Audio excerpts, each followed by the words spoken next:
Olá, você que nos acompanha pelo canal História Sem Fronteiras, sejam todos bem-vindos, sejam todos bem-vindas, a todos vocês que nos acompanham, meus queridos colegas, meus queridos alunos. Hoje, na nossa aula, nós vamos ver sobre expansão marítima. É um tema muito legal, muito gostoso de falar, né? No sentido da aventura, né? Do que esses europeus estavam pensando naquele momento. Só para retomar aqui, a expansão marítima é um resultado. A expansão marítima é um resultado da formação dos estados nacionais, né, do absolutismo, da política do mercantilismo, da expansão territorial. Só para deixar bem claro aqui, né, o absolutismo era todo o poder na mão do rei. Olha só, todo o poder na mão do rei, executivo, legislativo e judiciário. Tudo se concentrava na mão do rei, ok? E outra coisa que vale a pena lembrar, um aspecto econômico, né, desse estado absolutista, você me pergunta, professor, como que seria então, professor, a questão as características desse estado absolutista? Gente, bem simples, bem rápido, em poucas palavras. Vamos lá?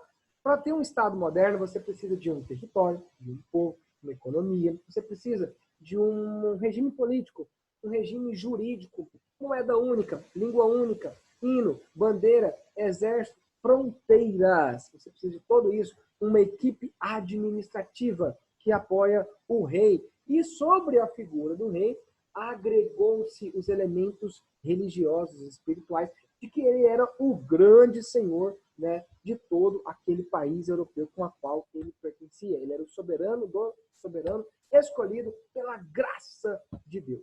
Beleza. Os teóricos que falam do absolutismo, de maneira bem clara, eu tenho o Jacques Duthiers de France, né, com o livro lá, A Teoria da Graça de Deus, e eu tenho também um cara chamado de Nicolau Maquiavel. Outro cara na Inglaterra, que é um grande pensador, que vai influenciar o tal de Henrique VIII no século XVI, é um tal de Thomas More, com um livro chamado de Utopia.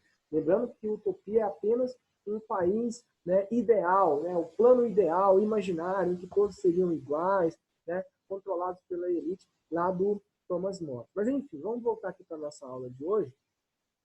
Dentro da política do metalismo, dentro da política do absolutismo, desenvolveu a economia mercantilista. E essa economia mercantilista, ela é bem característica, ela tem elementos bem simples, né? Que são cinco situações aqui bem claras. Que é, primeiro, olha só, a balança comercial favorável, ou seja, eu devo vender mais do que importar, tudo bem? Protecionismo econômico, eu tenho que proteger o meu mercado, impedir a entrada de produtos concorrentes dentro do meu território. Terceiro, eu tenho que ter a política do metalismo. Quanto mais ouro e prata eu tenho, né, guardado no cofre real, mais poderoso, mais preparado está o governo daquele monarca, daquele país. Terceira situação, quarta situação aqui, nós temos que lembrar que, além de tudo isso, eu preciso também ter a política do colonialismo. O que é a política do colonialismo? Eu preciso colonizar mais terras. E por último, por que colonizar mais terras? Quanto mais eu colonizo terra, mais tenho chance de descobrir riqueza. E quanto mais riqueza eu descubro, mais poderoso eu fico. E qual seria o incentivo? Aquele navegador, ao chegar naquela terra, ele receberia, olha só, ele receberia, tá, o direito de exploração daquele território, sendo que, né, 20% de toda a riqueza iria para a coroa real e o restante seria dele. Ele seria dono de todas aquelas terras que ele descobrisse. Ele seria representante das terras novas que ele descobrisse. Por isso que muitos navegadores estavam loucos para encontrar novas terras.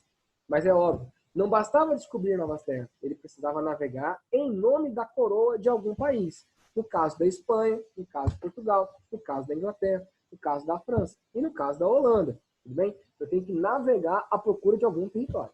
Bom, vamos lá então. Vocês já viram o absolutismo, vocês já viram a questão do mercantilismo e viram agora, nós vamos ver os motivos que levaram à expansão marítima. Turma, existem alguns produtos, né, algumas mercadorias chamadas de especiarias comercializadas na Índia. E elas davam uma riqueza gigantesca, astronômica, tudo bem? Como cravo, canela, noz moscada, entre outros mais, a pimenta, né, gengibre, né? e entre outros mais. E esses produtos, quando chegavam na Europa, tinham preços astronômicos. Chegavam a 1 quilo de uma pimenta da Índia, chegava a valer na Europa 6.000% a mais. É como se fosse você pagar nele aí, né, R$ 6 no quilo, e quando chegava, né, lá em Portugal, estaria valendo ali mais de R$ 12.000 o quilo. É um produto gigantesco, caríssimo, né? Uma valorização muito grande. E isso estimulava os navegadores, isso incentivava, despertava, olha só, o espírito aventureiro, né, essa vontade de procurar o caminho pelas Índias, a busca por metais preciosos, né, e a tentativa de acabar com esse monopólio, né, comercial pelas cidades italianas de Gênova, Veneza e Florença. Tá? Além disso, vai agregar, no caso dos portugueses, né, e os espanhóis, os ibéricos, levar a fé cristã.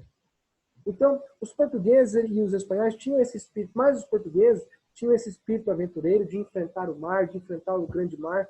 Vou citar 2 músicas para vocês: o Tango de Évora, né, Canção do Mar, e a outra é outra música muito legal de Portugal, que conta sobre isso, é o Vinho Verde. O Vinho Verde. Vai contar desse navegador que vai navegar, né, que vai para as Ilhas da Madeira à procura de, né, novas riquezas, e acaba ficando por lá e sente saudade do pai, da mãe, da noiva e do cachorro. Bom, continuando aqui o nosso trabalho, esses homens então precisavam procurar uma nova rota para as Índias, lembrando que as Índias se localizavam nesse local aqui assim, tudo bem? Aqui assim estavam as Índias, Tailândia, China, então eles estão aqui. Então eles acreditam que se eles navegarem pelo Mar do Norte, chegarão à Índia. E esse é o pensamento de quem? De Cristóvão Colombo, que era um italiano de Gênova, que vai apresentar esse projeto à coroa de Portugal, que não acredita. Então ele fala, beleza, vou pegar esse projeto, apresentar à coroa espanhola. Vou falar então com a rainha na época, Isabel de Castela, mais o Fernando de Aragão, vou apresentar esse projeto para ela. Se ela gostar desse projeto, a gente acaba, né, descobrindo um novo caminho para a Rota das Índias. Todo produto que vinha da Índia, ele passava pela região aqui, ó, do Mar Vermelho, e aqui era controlada pelos turcos otomanos. Nesse momento, em 1453, os turcos já haviam dominado toda essa região da Turquia, toda essa região aqui do Egito, e já estavam avançando para essa região aqui, ó, de Constantinopla. Constantinopla, naquele momento, ela era o antigo resquício do Império Bizantino, controlada pelo imperador Constantino XI, 11º. Só que aí os turcos conseguiram, Maomé II conseguiu derrubar as muralhas de Constantinopla e tomar Constantinopla. Havia uma profecia de que um dos filhos, né, do Islã teriam a chance de tomar a Constantinopla, a cidade sagrada, coração do mundo. E ao chegar na Basílica de Santa Sofia, ele então iria pegar a maçã, né, a maçã de ouro, a maçã vermelha, que representava o símbolo, né, do coração do mundo, que era Constantinopla. Beleza? A capital do Império Turco era Adrianópolis. Adrianópolis, tudo bem? Bom, senhores, dando continuidade, esses navegadores procuravam uma nova rota para as Índias. Né? Navegar por aqui não tem como, porque essas rotas é controlada pelos genoveses, pelos italianos, e a passagem aqui pelos turcos. Era caríssimo. A passagem pelo Estreito de Bósforo também caríssimo. Né? Então não tinha como. Mar Negro aqui não tem como navegar. Então era preciso encontrar uma nova rota. Os portugueses pensavam, vamos contornar a África. Os espanhóis, no caso, né, Cristóvão Colombo, nós vamos navegar pelo norte, sempre a oeste, que assim daria a volta à Terra. E o Cristóvão Colombo ia provar que a Terra era redonda. Esse mapa é do Cláudio Ptolomeu, de 1582. Vamos avançar aqui, então. Então, nós vamos observar o seguinte. Navegar era perigoso. Gente, eles acreditavam que tinha monstros marítimos. Todos os tipos de monstros marítimos. Eles imaginavam que, fazendo essa navegação, né, caminhando para essa região aí, um monstro marítimo poderia pegar esse barco e levar a eles a naufragarem, né? Poderiam comer as pessoas vivas, poderiam cozinhar os miolos. Eles achavam que o planeta Terra era plano, né, e teria um fim. Então ele poderia navegar aqui assim e de repente cair num despenhadeiro, fim da Terra, game over. Então eles ficavam desesperados nessa navegação. E o Cristóvão Colombo estava provando que seria possível aí, no caso, né, mostrar a todos que a Terra era redonda. Beleza? Bom, então vão criar novos tipos de barco. Portugal é um país que vai sair na frente, né? Portugal, ele vai ter um instituto chamado Escola de Sagres, que era o infante, na verdade, era o príncipe de Portugal, Henrique de Sagres, né? Então o infante Afonso Henriques, na cidade de Sagres, em Portugal, vai criar uma espécie de um encontro, né? Um encontro anual de navegadores para discutirem aí as novas técnicas náuticas. Quais são as técnicas náuticas, professor? Os portugueses vão usar instrumentos de navegação típica dos árabes, como a bússola, como astrolábio, quadrante, tudo bem? Vão construir barcos menores para ser mais velozes, mais leves, para serem mais velozes, tudo bem? Bom, e Portugal acaba, como eu havia dito a vocês, né? Olha só, eles acreditavam que a Terra era plana. Tem gente que até hoje acredita que a Terra é plana. Meu Deus, são um bando de maluco, né? Terraplanistas, mas é uma besteira isso aí. Mas tem gente que ainda acredita nisso. Eles acreditavam que a Terra teria um limite, teria um fim, e seria, né, uma decadência aí. Bom, vamos lá. Avançando aqui, os pioneiros, como eu havia dito, eram os portugueses, criaram com a Escola de Sagres uma expansão ali, né, da sua economia mercantil.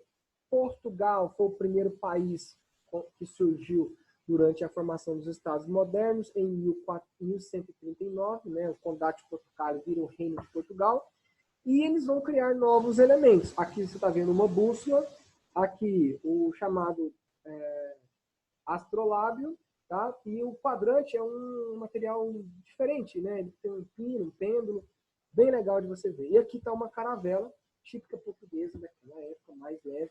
Portugal tem uma vantagem muito grande, tem uma grande quantidade de burgueses, mercantis, comerciantes marítimos, e tem uma posição geográfica muito favorável, né? Seu território é quase todo contornado pelo mar, ok? Bom, nós vamos observar que as principais rotas portuguesas, num primeiro momento, seria, né, ao sul de Portugal, na região de Ceuta, hoje é o Marrocos. Eles conquistaram aqui em 1415, tomaram esse aqui que fazia parte dos reinos árabes, né, eles tomaram dos mouros, e Portugal, aos poucos, vai contornando, né, a África até chegar às Índias. Né? Lembrando que tem a rota, né, de Bartolomeu Dias. Bartolomeu Dias é o cara que consegue atravessar o Estreito das Tormentas, que é o encontro das águas do Atlântico e do Índico. Ele consegue atravessar esse território, tudo bem? Em 1488, ele consegue atravessar ali o Cabo da Boa Esperança. E por volta do ano, mesmo ano ali, 1480, perdão, e no ano de 1488, Vasco da Gama consegue chegar até as Índias, ok? Vasco da Gama chega às Índias, perdão, Vasco da Gama chega às Índias em 1498, desculpei aqui, Vasco da Gama atravessa até aqui assim as Índias. Chegou às Índias, meu amigo, aí os portugueses começaram a observar. Quando o Vasco da Gama retornou, Vasco da Gama nem era navegador, Vasco da Gama era um grande comerciante. Tá? Pedro Álvares Cabral também não era navegador. Pedro Álvares Cabral era um grande comerciante português. Tá? Vasco da Gama, daí é o time do Vasco, tá? Vasco da Gama do Rio de Janeiro, na verdade é Vasco da Gama. Bom, veja que eles vão criando essas rotas contornando a África. E é numa dessas rotas marítimas que saíam, né, no mês de, lá no caso em Portugal, a navegação começa por volta do mês de janeiro, fevereiro, mais ou menos aí, aproveitando os ventos alísios, né, que são as correntes marítimas continentais. Então, eles aproveitam essas correntes marítimas, lançam seus barcos em alto mar e aproveitam essa corrente marítima que contorna aqui o meio, né, o Oceano Atlântico, e acaba levando-os ao Oceano Índico. Não tinha motor nos barcos, eram tudo barco à vela. Tudo bem? Bom, diga-se de passagem, aproveitando esses ventos, eles já tinham notícias, né? Um tal de Diogo Cão, por volta do ano de 1498, havia chegado ao litoral brasileiro aqui na região do Nordeste. Então, esse tráfico de notícias já se, né, comungavam ali pela Europa. O Cristóvão Colombo já havia chegado à América, né? Ele tinha chegado aqui na América Central em 1492, então não era muita novidade. Portugal apenas não conhecia esse outro território. Aí, em 1494, Portugal e Espanha vai fazer o Tratado de Tordesilhas, nós vamos ver aqui agora, né? Esse Tratado de Tordesilhas ele vai dividir as terras portuguesas, tá, de terras espanholas. Então, ó, há 370 léguas marítimas das ilhas, né, Canária. Então, traça-se um paralelo, traça-se aqui um meridiano aqui, né? E aqui vai dividir terras de Portugal a leste e terras da Espanha a oeste. Beleza? Terras de Portugal a leste, terras, né, a oeste pertencendo à Espanha. Veja que Portugal agora, nesse Tratado de Tordesilhas, ele tem a exclusividade na navegação pelo Atlântico, coisa que os espanhóis, né, não podem descer esse território, porque esse corredor pertence, né, aos portugueses, essa exclusividade portuguesa. E isso vai gerar um descontentamento nos países europeus, como França, Inglaterra e Holanda.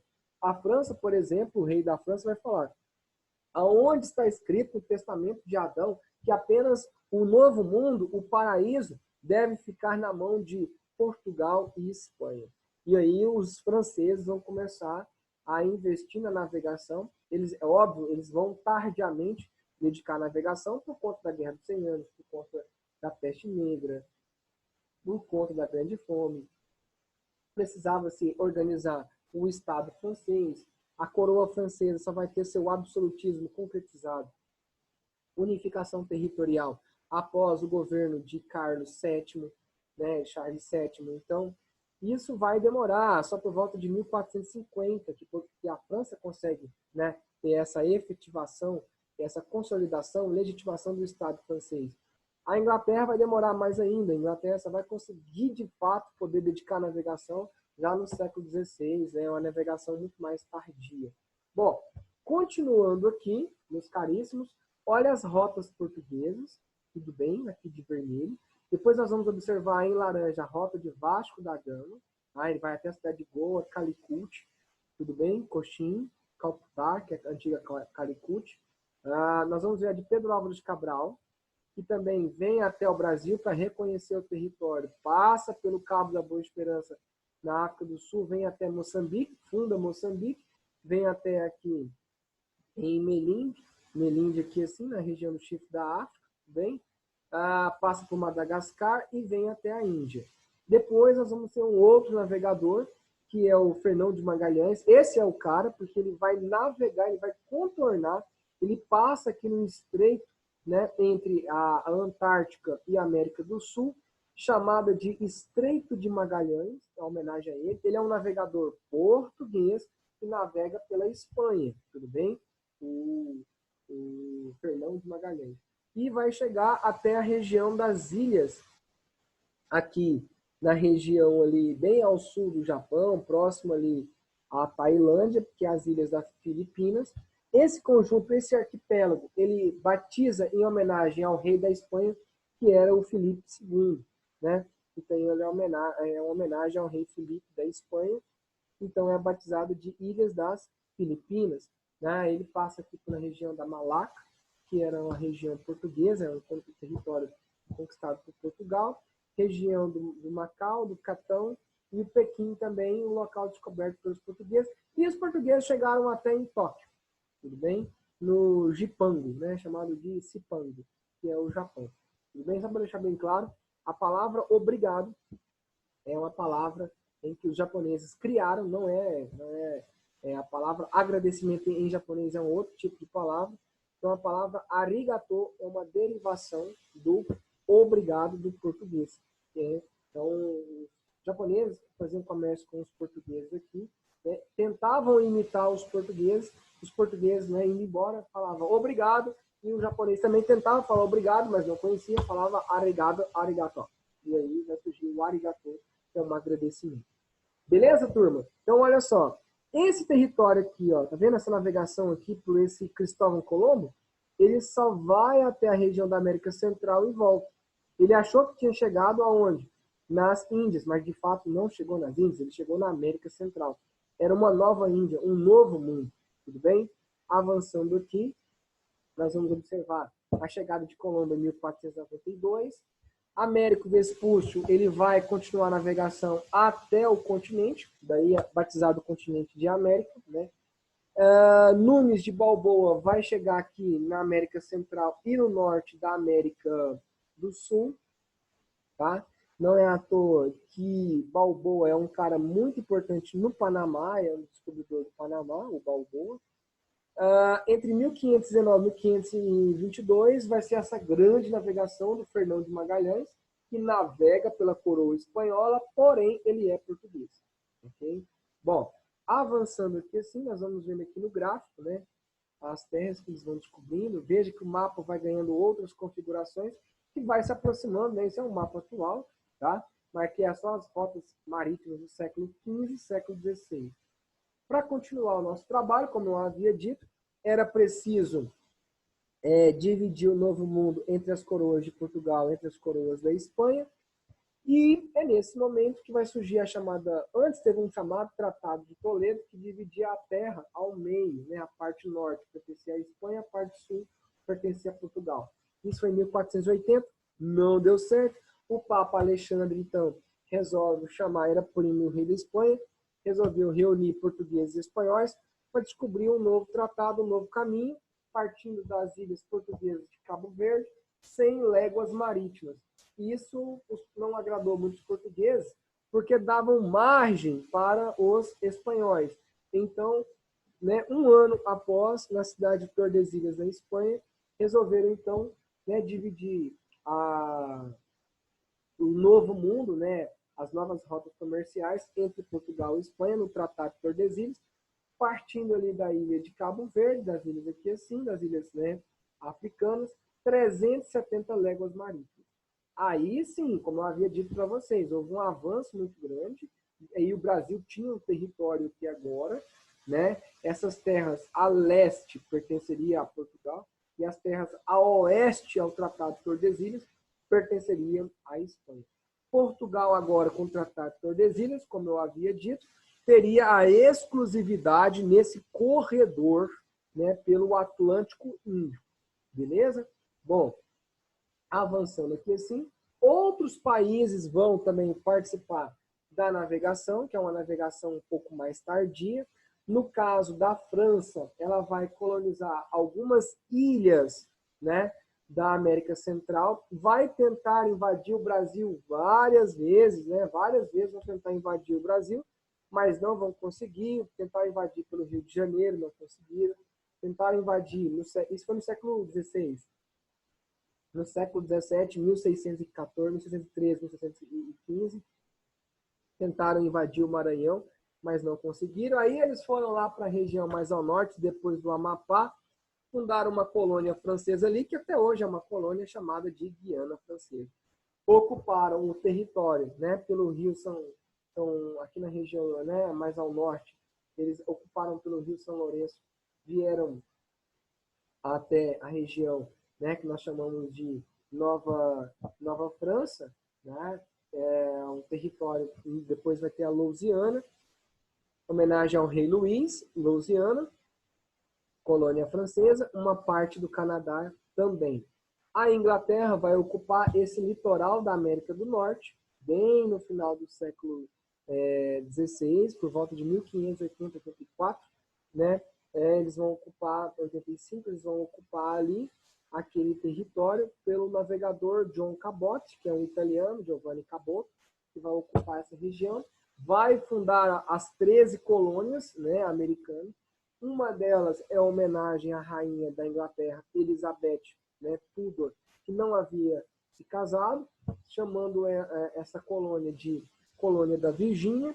Depois Sir William Penn vai conquistar esse território também. Sir William Penn, lá no século XVII, era governador da Jamaica, vai governar um território e batiza uma terra selvagem de terra de Sir William, né? Uma terra selvagem, ou seja, Pensilvânia. Tudo que era antigo, né, lá na Europa, aqui na América vai ser novo. Então, a cidade de Hampshire vai ser chamada de New Hampshire. A cidade de York, lá na Inglaterra, vai ser chamada de Nova York.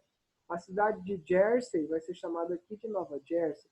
A cidade de Orleans vai ser chamada aqui de Nova Orleans. O país Inglaterra vai ser chamado de Nova Inglaterra. Beleza? Tudo que é velho lá, aqui vira novo. A Holanda também vai ocupar esse território da América? Sim, principalmente as ilhas do Caribe e a cidade de Nova Amsterdã. É sério.